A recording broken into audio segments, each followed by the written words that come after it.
حضرت عثمان غنی رضی اللہ تعالیٰ عنہ آپ کا سلسلہ نسب حضرت مولا کائنات رضی اللہ تعالیٰ عنہ کے بعد سب سے قریب تر آپ کا رشتہ حضور سے ہے۔ سب سے قریب جو نسب حضور کے ساتھ ملتا ہے وہ مولا کائنات کا ہے۔ آپ کے بعد جو سب سے قریب رشتہ آپ کے ملتا ہے حضرت عثمان غنی رضی اللہ تعالیٰ کے والد کا نام عفان ہے۔ عفان کے والد کا نام ابو العاص اور ابو العاص کے والد کا نام امیہ اور امیہ کے والد کا نام عبد شمس ہے اور عبد شمس کے بعد جس ہستی سے جا کے نسب ملتا ہے اس کا نام عبد مناف ہے اور عبد مناف پہ جا کے سرکار دو عالم صلی اللہ علیہ وسلم اور عثمان غنی رضی اللہ تعالیٰ کے دادا جان ایک ہو جاتے ہیں۔ یہ والد کی طرف سے آپ کا نسب مبارک ہے اور والدہ کی طرف سے آپ کا نسب بہت قریب ہے، بہت قریب ہے۔ حضرت عثمان غنی رضی اللہ تعالیٰ کی جو نانی جان ہے وہ نبی پاک صلی اللہ علیہ وسلم کی سکی پھپھو لگتی ہے، یعنی حضور کے والد کریم رضی اللہ تعالیٰ کی سکی بہن ہے اور یہ بھی روایات میں آتا ہے کہ وہ جڑوا بہن بھائی تھے، جس کو ہم اپنی زبان میں ٹوئنز کہتے ہیں، یعنی دونوں حضرت عبداللہ اور آپ کی امشیرہ یہ دونوں کٹھے پیدا ہوئے، جڑوا بہن بھائی تھے، تو ان کی بیٹی کے بیٹے ہیں حضرت عثمان غنی رضی اللہ تعالیٰ۔ یعنی یوں کہہ لے کہ نبی پاک صلی اللہ علیہ وسلم رشتے میں حضرت عثمان غنی کے ماموں بھی لگتے ہیں۔ یہ کتنا پیارا رشتہ ہے، یعنی پھپھو کی بیٹی کے بیٹے ہیں، تو پھر نبی پاک صلی اللہ علیہ وسلم رشتے کے اعتبار سے والدہ کی طرف سے اتنا قریب رشتہ ہے کہ حضور حضرت عثمان غنی کے ماموں جان لگتے ہیں۔ اتنی ساری شانیں نبی پاک صلی اللہ علیہ وسلم نے اس دنیا سے آنے سے پہلے حضرت عثمان غنی کو عطا فرما دی۔ جب آپ اس دنیا میں تشریف لائے، حضور کی بارگاہ میں اپنی غلامی پیش کی، تو آپ کے خاندان نے بہت سختی کی، آپ کے ساتھ ظلم و جبر کیا، یہاں تک بھی کہ آپ کے چچا نے آپ کو رسیوں کے ساتھ باندھ دیا اور سزا دی کہ اگر جب تک آپ محمد کو چھوڑو گے نہیں ہم تمہیں کھولیں گے نہیں۔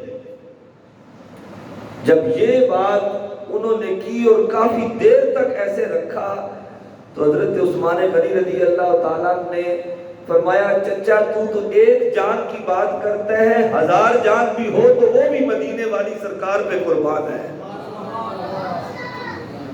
تو یہ چاہتا ہے کہ مجھ پہ ظلم کر کے مجھے اس طرح باندھ کے جکڑ کے اتنی تکلیف میں رکھ کے یہ کہتا ہے کہ میں بدل جاؤں گا، میں حضور کا دامن چھوڑ دوں گا، یہ تو اس دنیا کی بات کرتا ہے، میں تو قیامت والے دن بھی چھوڑنے والا نہیں ہوں۔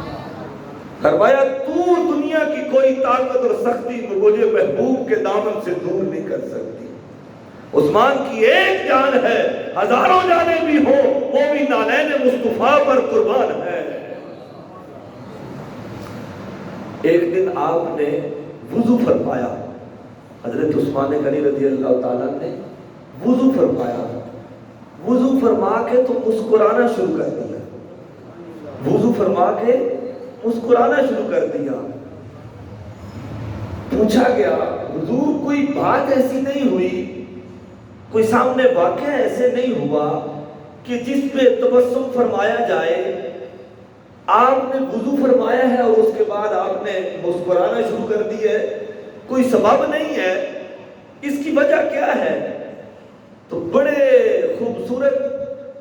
الفاظ میں ارشاد فرمایا، کہا بظاہر کوئی واقعہ ایسا نہیں ہوا، صرف میں نے اپنے محبوب کو ایک دن دیکھا تھا، وہ یہاں وضو کر کے انہوں نے مسکرایا تھا، میں نے اپنے محبوب کی ادا کو اپنا لیا ہے۔ جانے جانا رحمت کائنات مصطفیٰ علیہ السلام ایک دن صرف آپ نے وضو کر کے مسکرایا تھا، تبسم فرمایا تھا، میں نے سنت مصطفیٰ ادا فرمائی ہے۔ کوئی واقعہ نہیں ہے، کوئی بات نہیں ہے، صرف ہمیں حضور کی ہر ادا سے پیار ہے۔ حضور مسکرائے تھے، عثمان اس لیے مسکرا رہا ہے۔ اور پیار سے کہیں سبحان اللہ۔ جیسے مجھ سے پہلے عزیز فرما رہے تھے کہ 1,24,000 کم و بیش جتنے انبیاء اس دنیا میں مبعوث ہوئے، کسی نبی کی 2 بیٹیاں ایک بندے کے نکاح میں نہیں، جگہ بات نکلے آئی۔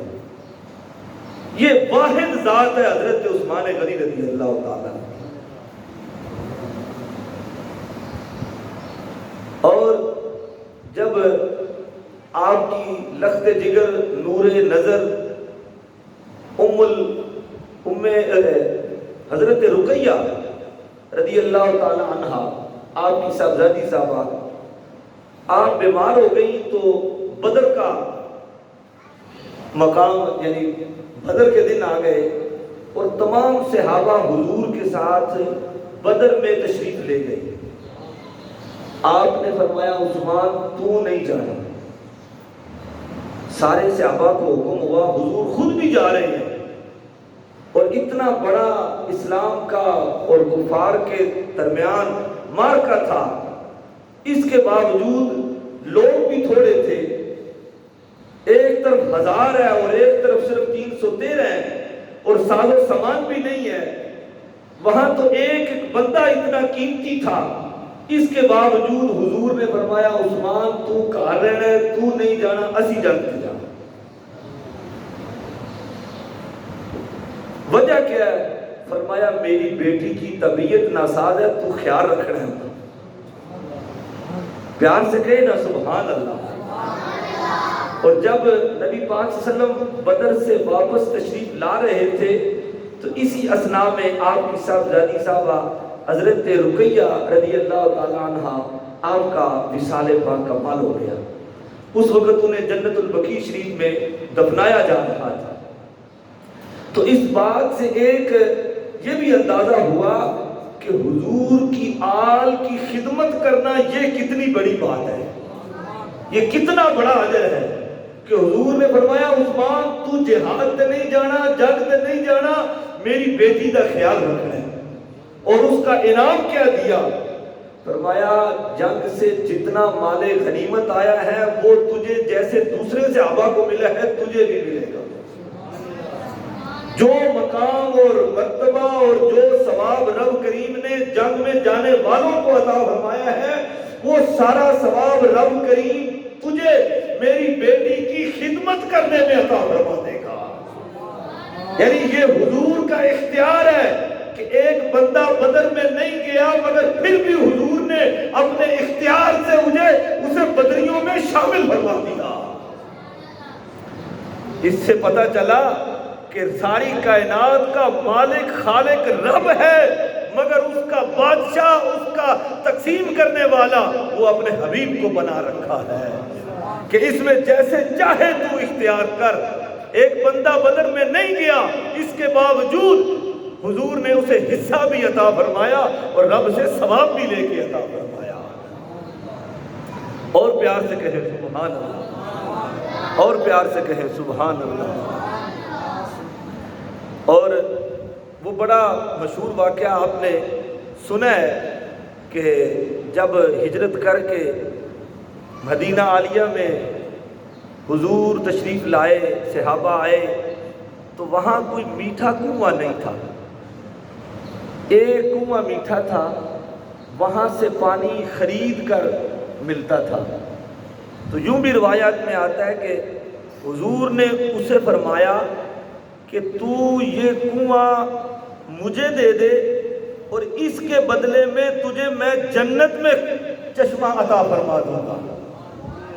جس کا وہ کنواں تھا اس کے مالک کو فرمایا کہ اگر تو یہ کنواں مجھے دے دے تو اس کے بدلے میں جنت سے چشمہ تجھے عطا فرما دوں گا۔ اس نے عرض کی حضور میں ماڑا بندہ، تو میرے بچوں کا روٹی روزی کا خرچ اسی سے چلتا ہے، تو میں اس کی استطاعت نہیں رکھتا کہ اس کو دے دوں۔ یہ بات حضرت عثمان غنی رضی اللہ تعالیٰ تک پہنچی۔ آپ گئے اور 35,000 درہم میں اسے خریدا اور خرید کر مسلمانوں کے نام کر دیا، حضور کے غلاموں کے لیے وقف کر دیا۔ آ کے عرض کی یا رسول اللہ، یا حبیب اللہ، آپ نے تھوڑی دیر پہلے ایک حکم ارشاد فرمایا تھا کہ یہ کنواں اگر مل جائے تو اس کے بدلے میں جنت میں چشمہ عطا فرما دوں گا، یہ آپشن ابھی موجود ہے؟ تو حضور نے فرمایا بالکل موجود ہے، رب نے تو سارے اختیار دے رکھے ہیں اپنے کو۔ تو عرض کی حضور میں وہ خرید کر آپ کے غلاموں کے نام کر آیا ہوں۔ پیار سے کہے نا سبحان اللہ، اور پیار سے کہے سبحان اللہ۔ حدیث پاک میں آتا ہے کہ جو بندہ کسی کی دنیا میں کوئی حاجت پوری کرتا ہے، رب کریم اس کے بدلے جنت میں قیامت کے دن اس کی حاجت پوری فرمائے گا۔ تو نبی پاک صلی اللہ علیہ وسلم کے غلاموں کی آپ اکثر حاجت روائی فرماتے رہتے، ان کو صدقہ خیرات، ان کی مشکلات میں آسانی فرماتے رہتے۔ تو جو بندہ دنیا میں رب کی مخلوق کی خدمت کرتا ہے، اس کے لیے آسانیاں پیدا کرتا ہے، رب کریم قیامت والے دن اس کے لیے آسانیاں پیدا فرما دیتا ہے۔ بلکہ جو بندہ دنیا میں کسی کے لیے آسانی پیدا کرتا ہے، رب اس کے لیے دنیا میں بھی آسانی پیدا کر دیتا ہے، آخرت میں بھی آسانی پیدا فرما دیتا ہے۔ اور یوں بھی آیا کہ اگر کوئی بندہ کسی کے دنیا میں عیب چھپاتا ہے نا، کسی کو پتہ چلتا ہے کہ اس میں کوئی عیب ہے، تو وہ لوگوں کو جا کے بتاتا نہیں، چھپا لیتا ہے، رب کریم بھی اس کے عیب چھپا لیتا ہے۔ تو روایات میں آتا ہے کہ حضرت عثمان غنی رضی اللہ تعالیٰ پر جب آخری وقت آیا تو بڑے مشکل تھے، آپ کے گھر کا محاصرہ کر لیا گیا، پانی کی ایک بوند بھی اندر نہیں جا رہی تھی۔ تو آپ کے ایک دوست حضرت عبداللہ بن سلام رضی اللہ تعالیٰ، آپ کہتے ہیں کہ میں آپ کے پاس حاضر ہوا اندر، تو حضرت عثمان غنی رضی اللہ تعالیٰ نے فرمایا کہ عبداللہ بن سلام اج راتی ایس روشن دان چو حضور تشریف لے آئے سن۔ جڈی بڑی گل ہے نا، ان دھیان بھی سننا تو سبحان اللہ بھی کہنا۔ اوے تجھے مشکل پڑے تو کوئی تیرے لیے مسیحا بن کے آئے تو تیری خوشی کا ٹھکانہ نہیں رہتا، اوکھے ویڑے کو بندہ آ جائے، اوے عثمان پر مشکل آئی تو جانے کائنات خود تشریف لے آئے۔ کہا عبداللہ آج رات نہ اس روشن دان سے جانے کائنات رحمت عالم صلی اللہ علیہ وسلم آپ تشریف لائے، اور فرمایا عثمان تو پیاسے، تیرے تک پانی نہیں آ رہا؟ تو مجھے ایک ڈول عطا فرمایا اور اس میں پانی تھا، اور وہ پانی میں نے نوش فرمایا، رات کا پیا ہوا ہے، ابھی تک اس پانی کی ٹھنڈک اپنے سینے میں محسوس کر رہا ہوں۔ کہا جو پانی رات جانے عالم رحمت کائنات صلی اللہ علیہ وسلم مجھے عطا فرما کے گئے ہیں، اس کی لذت اتنی تھی، اس کی ٹھنڈک اتنی تھی، وہ اتنا خوبصورت پانی تھا کہ اس کی ٹھنڈک ابھی تک میرے سینے میں موجود ہے۔ بلکہ فرمایا اس کی ٹھنڈک اپنے کندھوں کے درمیان اور اپنی چھاتی کے درمیان اب بھی محسوس کر رہا ہوں۔ اور ایک کوثر کیا اس کا مقابلہ کرے جو جانے کائنات کے ہاتھوں سے عطا کیا گیا ہو، زمزم اس کا کیا مقابلہ کرے جو جانے کائنات کے ہاتھوں سے جو پانی ملا ہو۔ اور اس سے آگے ایک بات میں نے آج پہلی دفعہ کتاب میں پڑھی، حضرت امام جلال الدین سیوطی علیہ رحمہ ایک بزرگ کے والے سے لکھتے ہیں کہ وہ جو نبی پاک صلی اللہ علیہ وسلم آپ تشریف لائے تھے نا، وہ خواب میں نہیں لائے تھے، وہ ظاہراً تشریف لائے تھے۔